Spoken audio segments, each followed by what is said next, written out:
आणि नाशिक महानगरपालिकेच्या निवडणुकीच्या रणधुमाळीला सुरुवात झाली आहे। उमेदवारी अर्ज घेण्यासाठी अनेक इच्छुक उमेदवारांनी गर्दी केली आहे। महायुती आणि महाविकास आघाडीचे जागा वाटप अद्याप ठरलेलं नाहीये।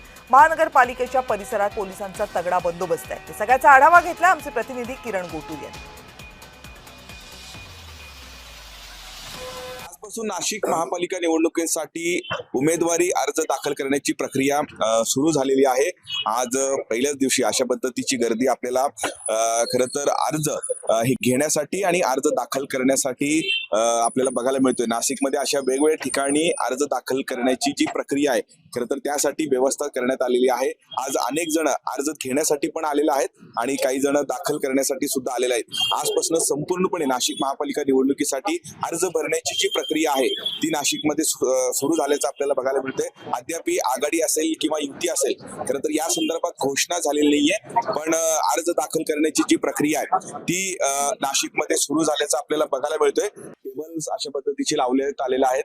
अशा पद्धतीने नाशिकमध्ये 8 ते 10 ठिकाणी अर्ज विक्री आजपासून सुरू झालेली आहे आणि त्याच पद्धतीने अर्ज दाखल करण्याची सुद्धा प्रक्रिया आजपासून सुरू झालेली आहे। संपूर्णपणे निवडणुकांचे जे आता एकूणच काम आहेत खरं तर या कामांना वेग आल्याचं आपल्याला बघायला मिळतंय। अद्याप राजकीय पक्षांमध्ये कुणासोबत युती करायची किंवा आघाडी करायची त्या संदर्भात अद्याप निर्णय झालेला नाहीये, पण त्या आधीच नाशिक महापालिका निवडणुकीसाठी अर्ज विक्री आजपासून सुरू झालेली आहे आणि पहिल्याच दिवशी खूप मोठ्या प्रमाणात अर्ज घेण्यासाठी लोक हे गर्दी करताना आपल्याला बघायला मिळतंय। त्यामुळे आघाडी किंवा युती खरं तर या सगळ्या गोष्टींचा निर्णय झाल्यानंतर अजूनही अर्ज भरण्याची जी प्रक्रिया आहे या संपूर्ण प्रक्रियेला वेग येईल।